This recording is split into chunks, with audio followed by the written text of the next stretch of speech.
My name's Mara, and I've been playing the oboe for 9 years. Hi, my name is Gretchen. I've been playing oboe for 10 years. We're members of the Central Michigan University Oboe Studio. And today we're going to be showing you how to do a proper oboe embouchure.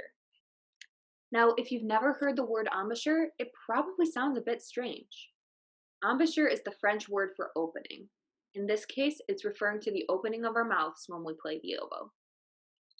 The first thing we do when forming our embouchure is making sure that our top and bottom teeth are not touching at any point in our mouth. If you look at Gretchen, you can see that her jaw looks relaxed. Doing this opens our airway so the reed vibrates freely in our mouths. The next step is to open your mouth slightly, take your reed, and set it on the front of your bottom lip.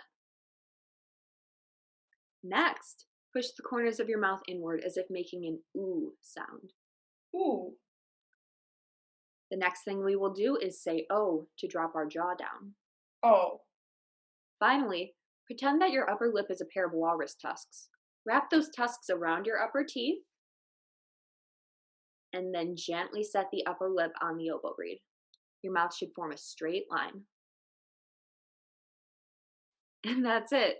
Pause the video and check in a mirror to see if your embouchure looks like Gretchen's. We'll be here when you're ready.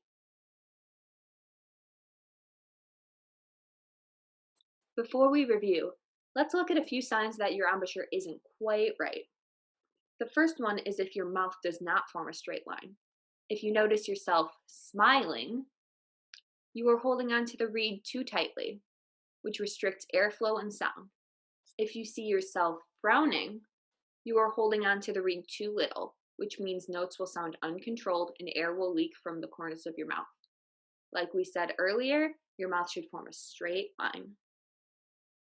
This allows air to travel properly through your oboe, avoid air leaks, and lets the reed vibrate freely.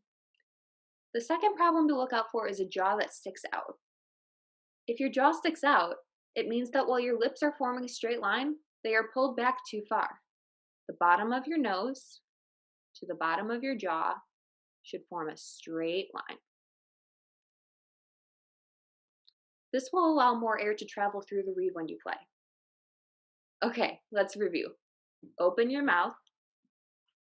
Set the reed on the front of your bottom lip. Say ooh. Ooh. Say oh. Aw. Form the walrus tusks. And gently set your top lip on the reed.